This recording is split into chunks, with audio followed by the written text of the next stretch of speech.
Olá, mais um Curta Vídeo começando para vocês. Hoje eu recebo aqui no programa o estudante de jornalismo Sullivan Silva. Ele participou de várias etapas de produção do documentário Sérgio, um Sampaio Bendito. Sullivan, prazer receber você aqui no Curta Vídeo. Obrigada pela presença. Ei, Brunella, obrigado pelo convite. Ótimo. Conta pra gente o que é a história desse documentário. Então, o documentário surgiu lá na faculdade de jornalismo e a gente tinha que propor um material audiovisual. E o material audiovisual sobre alguma história, de alguma coisa, sobre algum fato, sobre algum personagem, personalidade. E surgiu essa ideia de fazer sobre o Sérgio Sampaio. Um Sampaio bendito porque ele foi meio que taxado de maldito pela indústria fonográfica. Quando a gente foi fazendo as filmagens, fazendo as entrevistas com os personagens, pessoas que tiveram contato com o Sérgio, por exemplo, o guitarrista Paulo Sodré, que trabalhou com ele, o primo o João Moraes, e eles sempre falaram, não, mas o Sérgio não era o maldito. Aí eles sempre brincavam falando do bendito, meio que assim, não totalmente na entrevista, falavam com a gente assim meio em off, mas na entrevista também eles meio que reforçavam essa personalidade de Sérgio, que era uma pessoa muito boa, uma pessoa alta astral. Aí a gente colocou o nome Sérgio Sampaio Bendito. E teve algum motivo principal assim para a escolha desse tema, né, para falar sobre Sérgio Sampaio? Como que foi isso?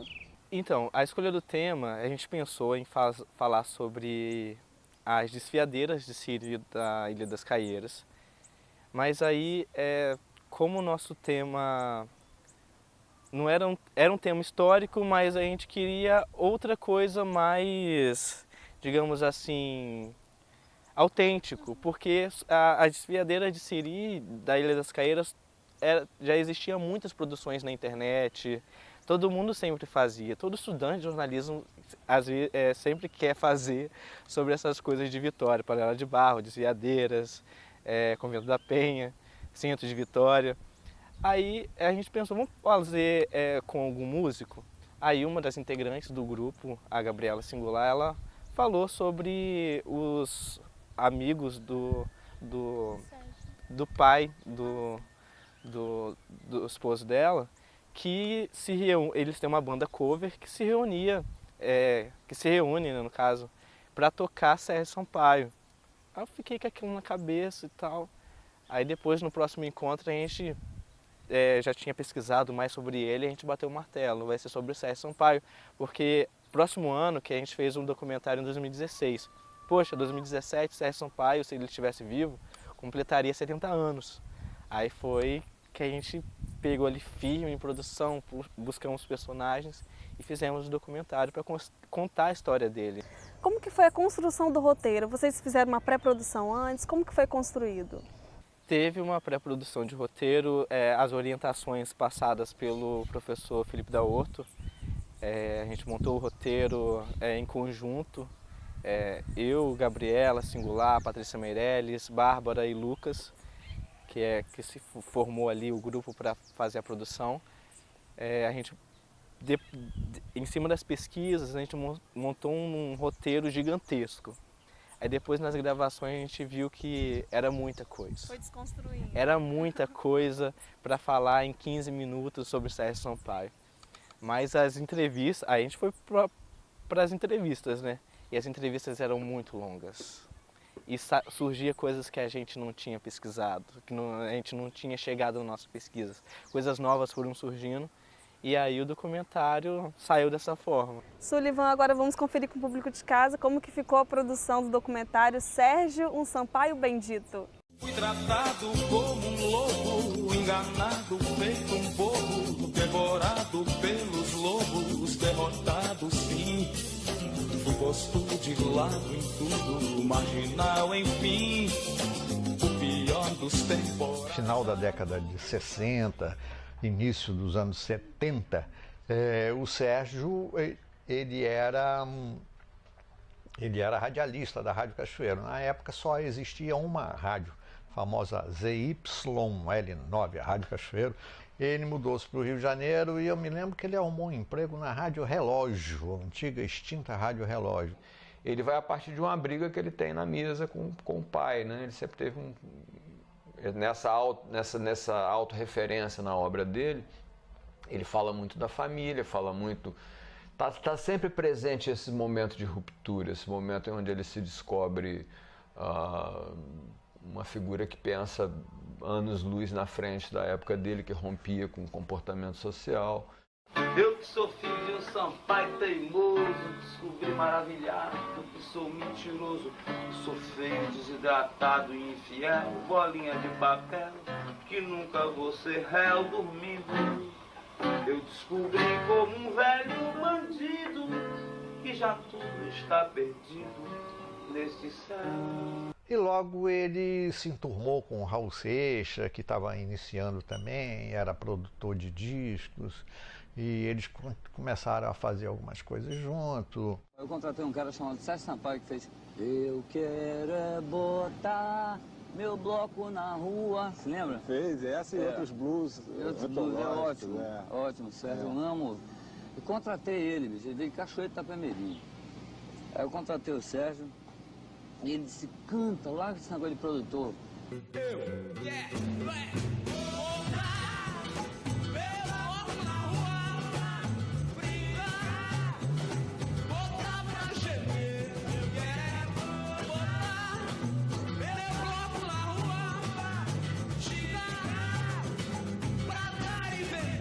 Tem um episódio interessante que em 76, se eu não me engano, ele estava gravando o segundo álbum dele, o Tem Que Acontecer, o segundo álbum dele.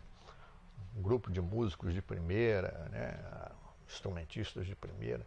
Quando eles acabaram de gravar esse disco, depois de meses lá, trabalhando, arranjo, vozes, mixagem e tal, quando acabou de gravar, o Moura virou para ele e falou assim, Sérgio, agora você está liberado por aí por um mês e depois você aparece aqui porque nós vamos começar a trabalhar a divulgação do disco. Tem que fazer programa do Chacrinha, tem que ir para a rádio, tem que dar entrevista em jornal, você tem que vir antes para a gente se programar, fazer e tal. Deixa todo esse aparato organizado pela gravadora de divulgação, pela Continental na época, e vai para Cachoeiro, ver os amigos, tomar as dele. O que eu tinha que fazer eu já fiz as músicas, já gravei as músicas, né? Então, ele volta e meia, ele arrumava um jeito de ir para Cachoeiro. Com o Moacir Luiz, se leva ele num botequim para comer um stick vira, que são os peixinhos de mar que tem, que se faz fritinho no Rio. Aí o Sérgio falou assim, mas você já comeu piaba frita? Não. Eu falei assim, mas agora tu vai comer, amanhã nós vamos para Cachoeiro. Tá bom, eu vou para Cachoeiro. Então, ele pegou o carrinho dele, veio para Cachoeiro e ficou por lá, e visita amigo, vai lá pro bar do Alziro tomar cachaça com piabinha frita, não sei o que, aquelas coisas do Sérgio. Eu sei que ele apareceu lá uns 3 meses depois do prazo previsto. E aí o Moura falou assim, Sérgio, agora já era. O seu disco tem que acontecer? Não vai acontecer porque você não apareceu para a gente fazer o esquema de divulgação, de catituagem do seu disco. Mas pô, tá, o disco agora que ficou... mas a gente tinha que ter trabalhado antes, nós tínhamos todo um planejamento. E você não apareceu. Eu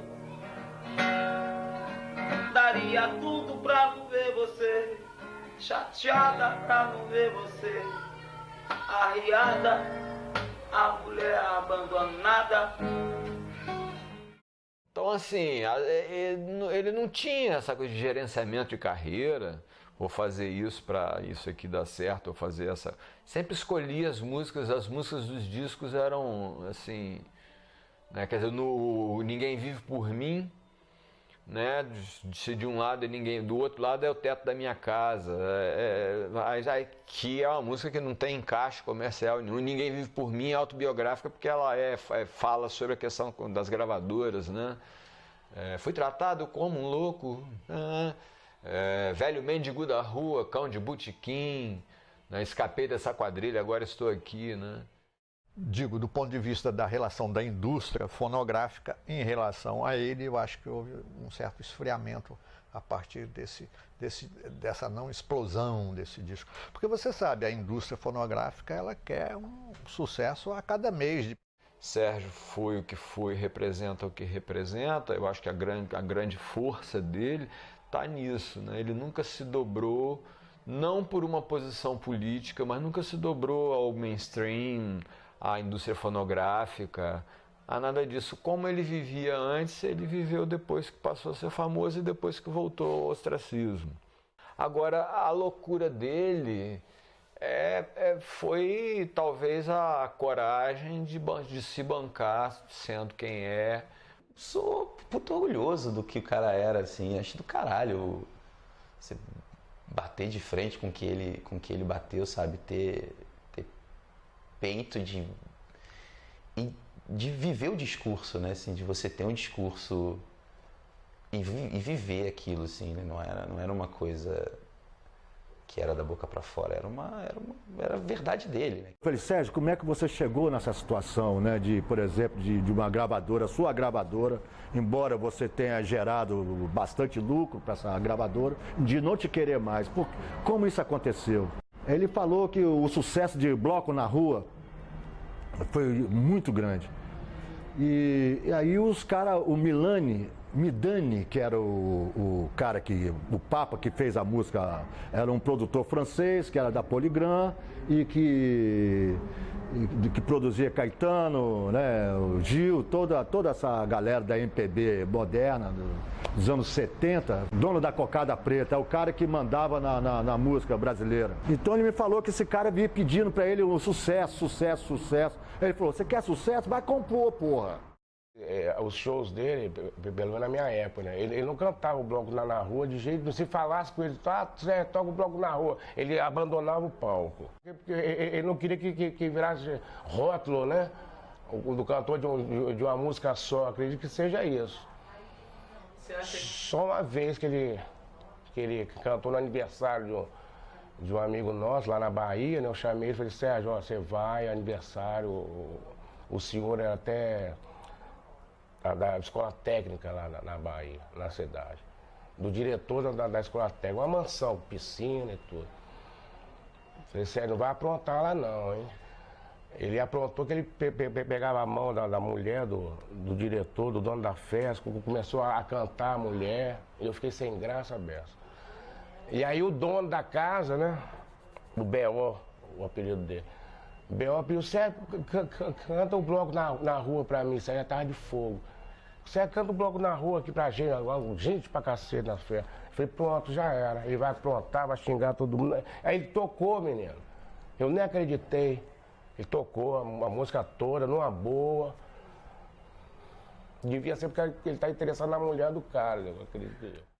O que pinta aqui tudo é belo, porque São Pedro mandou o sol. As pessoas que nós chamamos eram o complemento do sol. E nós, duas estrelas. Menino João, esta música inaugura teu nome, tua criatura, tua própria criação. Eu tenho muita coisa dele, assim, eu me lembro de uma vez no colégio, eu era moleque, e eu, sei lá, ainda tenho muita mania de parar com a mão na cintura, assim. E uma vez aconteceu uma coisa, alguém sacaneou, uma coisa tipo, sei lá, parece um bully. E aquilo ficou, caralho, eu não posso parar com a mão na cintura, não posso parar com a mão na cintura. E aí depois eu falei, cara, é isso, né? É a essência, essa mão na cintura, ela faz parte. Muito cedo, por exemplo, ele gostava muito de usar batom, sempre usava batom. Andava com batom na bolsa, fazia igual mulher, né? Tirava aquele espelhinho ali e tal, ele passava um batom, ele sempre... E gostava de beijar os amigos, né? Tinha muito essa coisa. Então isso, assim, naquela época era uma quebra muito de costume, né? Citando um exemplo besta, que pra gente hoje é besta, mas que na época não era, né?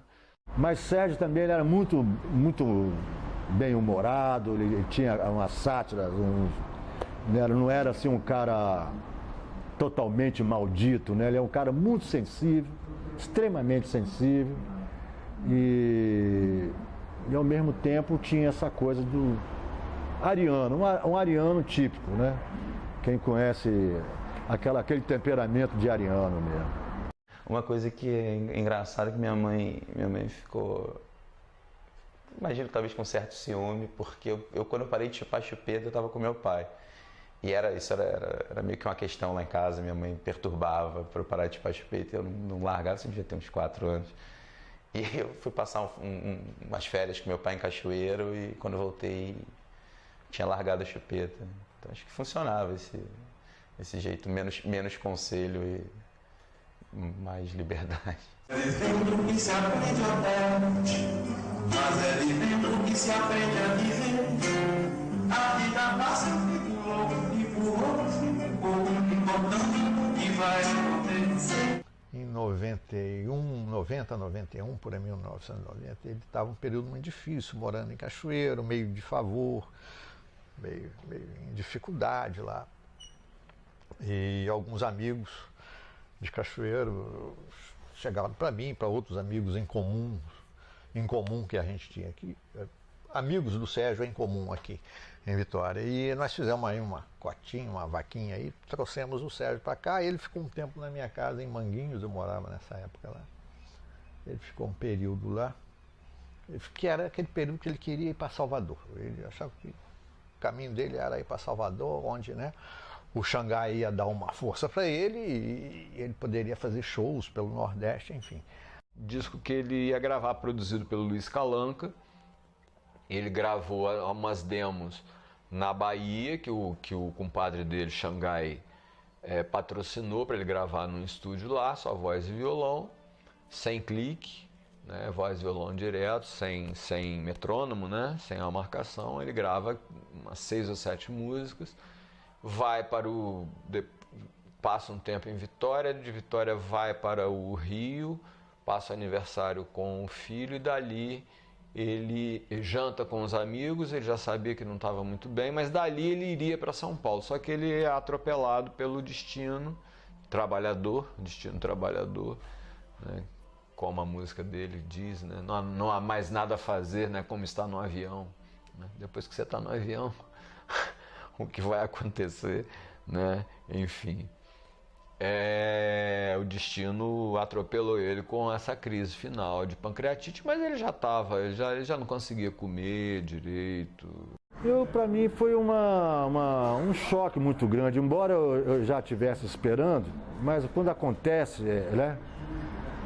Porque e um pouco de pena também, porque ele tinha muita coisa nova para mostrar e eu acho que a biografia dele ia ser bem diferente, né, se ele tivesse realizado, oficializado, gravado o trabalho dele novo. A letra dele é muito expressiva, né, sempre confessional, né, sempre na primeira pessoa. Ele é um puta letrista, né, puta poeta. Você vê que as letras dele são bem expressivas, bem marcantes, às vezes dilacerantes, às vezes extremamente poéticas. Então, ele tinha uma combinação, um equilíbrio que eu acho muito bom, de boas melodias com boas letras. Ele não era, ele mesmo diz isso no Cachoeiro em 3 Tons, o vídeo que eu produzi dele. Ele diz isso, que ele fala assim: as minhas melodias são melodiosas, são mais melodias do que ritmo, né? Ele se preocupava mais com a melodia em si do que com o ritmo, com a performance da coisa. Ele se preocupava com a qualidade poética e a qualidade melódica daquilo. Eu tenho um dom de causar consequências, um ar de criar evidências, um sapato novo no lixo. Vem cá, vem me lembrar que eu venho de um bando de cabras pastando, de um ninho de cobras me olhando, de herói, de poeta e bandido. simples carneiro no pasto, cachorros latindo pra lua, e eu distraído e sem medo indo pela rua em tempo de ver os cordeiros que pastam, que amam fechados nos quartos e pagam pecados a Deus.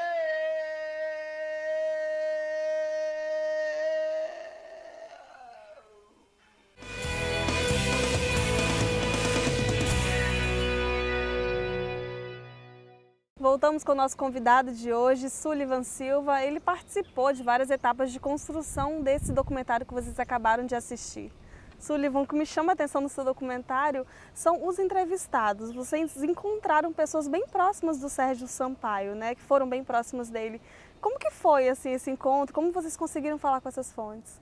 A gente encontrou os personagens na internet, né, nas redes sociais, no Facebook. Encontramos o filho de Sérgio Sampaio pela página Viva Sampaio, que é uma página que mostra o trabalho de Sérgio, é meio que uma homenagem a ele, às obras dele, né?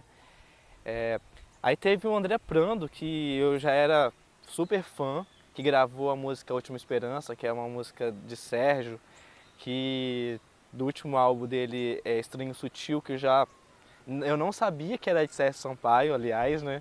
Só fui descobrir depois da pesquisa mesmo para fazer o documentário.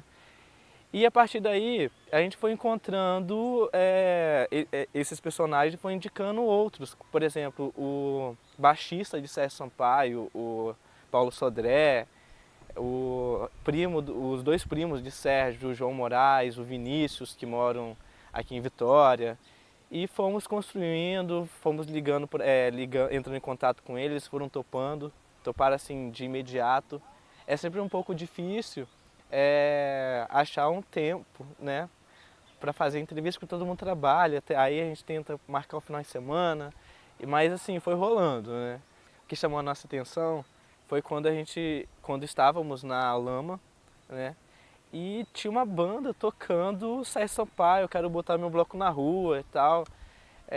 Aí a gente logo deu um start assim, eram os locais que o Sérgio frequentava aqui em Vitória, porque a gente achou o material dele se apresentando na UFES. E coisa muito interessante é que a gente achou vários bares que Sérgio Sampaio frequentava aqui na Grande Vitória, inclusive ali na Rua da Lama, mas pelo tempo a gente não conseguiu entrevistar. A gente foi lá, conversamos com o dono do bar, mas a gente não conseguiu fazer entrevista com ele e colocar no documentário também. Porque, como eu falei, o tempo do documentário é um pouco curto para colocar a quantidade de personagens, a quantidade de histórias que o Sérgio Sampaio tem, né? E agora como que está sendo o retorno desse documentário para a equipe? O retorno do documentário foi bem surpreendente para a gente não pensou em escrever em festival nenhum. Quando a gente pensou no tema, quando a gente foi fazer as filmagens, pensamos no roteiro, a gente não pensou nisso, de um pós-documentário pronto, o que a gente vai fazer. Aí depois foram surgindo alguns convites, a gente exibiu o documentário primeiro lá no Sesc Glória, junto com outros documentários produzidos pela faculdade. Depois a gente recebeu o convite da organização do Festival Sérgio Sampaio, que queria também exibir o documentário. A gente aproveitou também o material para uma edição especial do Gazeta Online, do jornal A Gazeta. Tinha muitas fotos inéditas que por exemplo, o Vinícius, o João cedeu para a gente utilizar, que foi para o jornal impresso.